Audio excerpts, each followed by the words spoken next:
What's up, guys? We're going to be changing out front struts on this 2012 Camry Hybrid. First thing we got to do is open up the hood so that we can loosen some of the nuts on the top. Okay, we've got three 14mm nuts. What I'm going to do is loosen off, actually I'll completely remove two of them. And I'm going to do the hardest ones, I guess, even though they're all pretty much out in the open. And let's do this one. We'll take this one. And then we're going to loosen off this last one, but not take it all the way off. Then what we're going to do is lift this thing up and we'll start taking off all the other stuff that's attached to the strut. Okay, now what we need to undo is this 12mm bolt right here. That's going to secure the brake flex line and our wheel speed sensor wiring harness. I'm using this induction heater. It's called the Hot Rod. Goes under many different names. You can pick them up for like 150, 200 bucks. They're pretty friggin' handy. They'll heat up a bolt without using flame.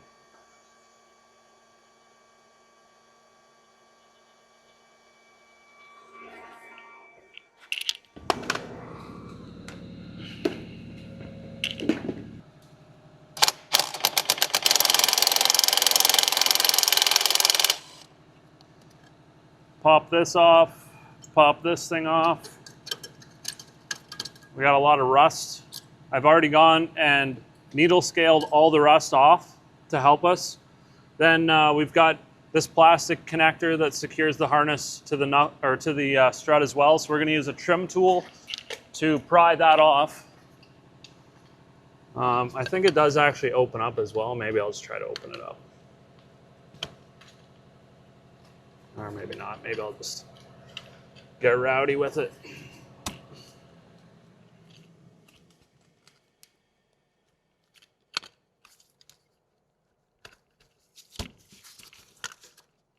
Okay, pop that bad boy off of there. It can kind of just hang out. Then we've got the sway bar link to take off. You can see ours has the Bluetooth sway bar link. Now, normally it's going to be 14mm nuts, I believe. Let me just go double check. Sorry, it's actually a 17mm nut. And yeah, you just buzz that thing off of there, take the sway bar link off. You only have to take it off on the strut side. You can leave it on the bar side. These things are probably going to be the most difficult part of the job. And you're just going to want to take a wire wheel and clean all the threads that are exposed past the nut. Clean it up the best that you can. Use some penetrating oil. You could use that induction heater that I showed you. That works really, really well. Just a heads up though, a lot of times when you go to take the nut off, it's going to get kind of jammed up on the threads of the stud and it's just going to spin the stud and you're not going to be able to get the actual nut off. So you use needle nose vice grips to slip it up in behind and you clamp it so that the stud can't spin. Then you can take the nut off. Hopefully that works for you. Be prepared to replace the sway bar links though. You might damage them trying to get them off. Hold on, I gotta get my wrench.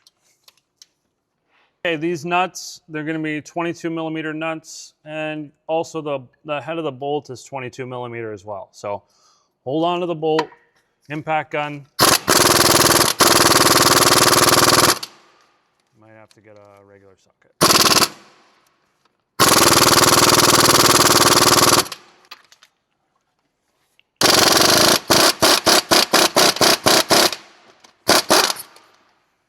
Okay, we got one nut off. Let's do the other one.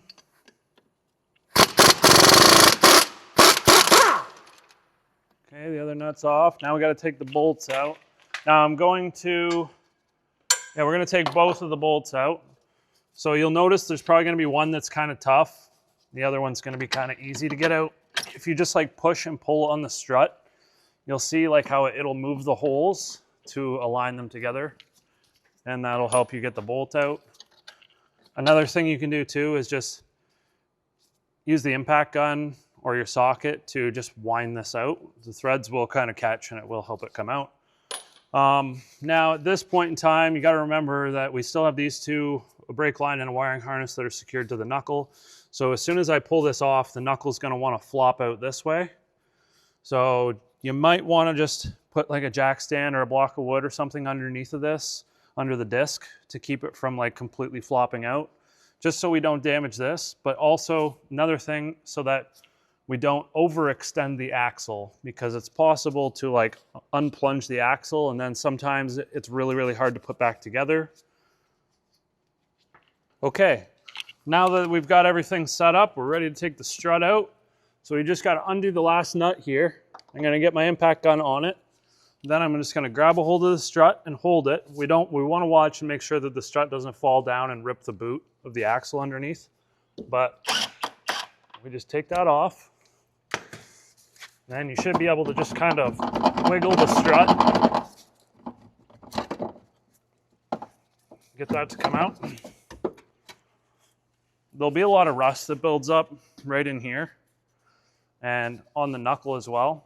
So you're gonna have to sort of just wiggle it back and forth. It will come out, but that's how we get it out. Now, once it's out, if you want, you have room to spray oil or whatever into the bottom of the strut tower to keep it from rotting out.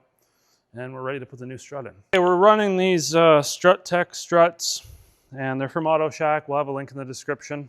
But yeah, they're bottom of the barrel shocks. Basically, they're affordable, but the ride quality is probably going to be trash, and they might not last very long. I don't know.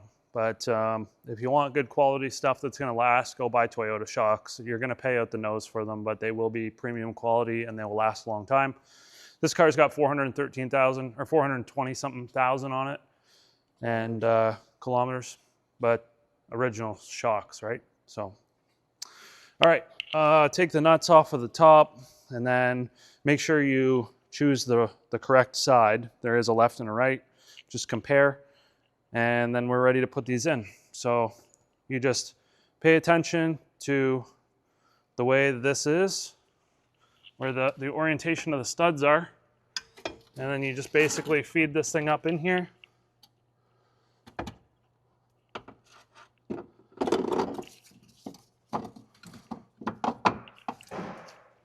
And while you're holding it, you just go ahead and hand start the nuts.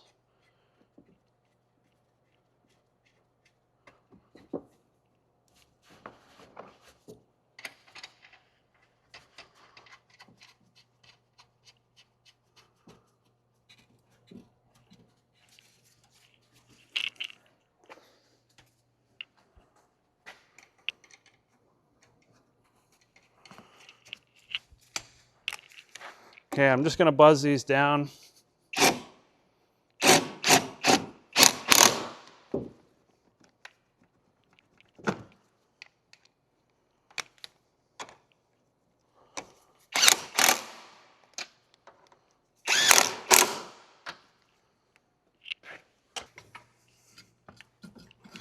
Okay, now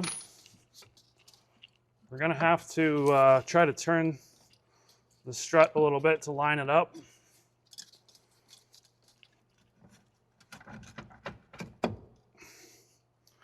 Once you get that in there, then we're just going to put our bolts back in there. I'm trying to remember which way. I think we go in this way, right?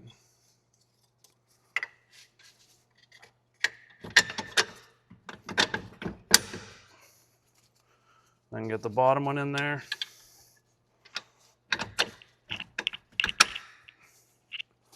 Okay, and basically we can just go ahead and start all the other fasteners. So we've got one 12 millimeter that's going to be for these guys. We've got our nuts that we're going to put on here. Now's the time if you want to clean up the threads on your bolts and all that and like knock all the rust scale off the nuts. Go for it. You're going to see that on this thing there's sort of an L-shaped bracket and then another tab on the side. So you can see the hole that's right there. The L sort of locks into place like that. And then over top, we're going to put our brake hose. Line the holes up. Start the bolt. Always just hand start it. Make sure that it does thread in, because sometimes these struts will come with like the wrong thread of bolt.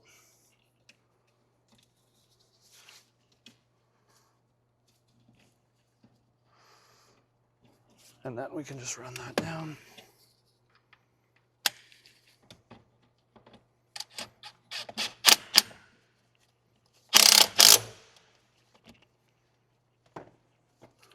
All right, now we've got our wheel speed sensor that just plugs into there. Now your sway bar link would normally pass through this hole, and then you would start the nut and tighten that down. I'm just gonna go get you torque specs, and we'll run over all the torque specs. Okay, so here's the all the torque specs you're gonna need for the strut to the body. That's the 3 nuts up top. That's gonna be 63 foot-pounds. The strut to the knuckle, that's for our big 22 millimeter nuts and bolts. That's gonna be 214 foot-pounds. Stabilizer link nut, that's the one up here. That's gonna be 55 foot-pounds. And then the 12 millimeter bolt that holds the brake hose and our wheel speed signal, or wheel speed sensor, sorry, it's gonna be 14 foot-pounds. The wheel nuts are 76 foot-pounds according to the manual, but I actually put them to 100 myself. That's just my personal preference. When you tighten down the wheel nuts, you just wanna do it in a 5-star pattern. You wanna do 2 passes of that. Make sure that the mating surface between the disc and the wheel is clean. And then after about 60 miles or 100 kilometers of driving, you should do a wheel retorque and just make sure that the wheel nuts are fully seated and everything's tightened down and good. If you have any other questions, let me know in the comments. I think that's pretty much it for how to remove and replace front struts on the 2012 Camry Hybrid. And yeah, if you liked the video, found it helpful, give it a thumbs up. Don't forget to like, comment, follow, subscribe. See you in the next one.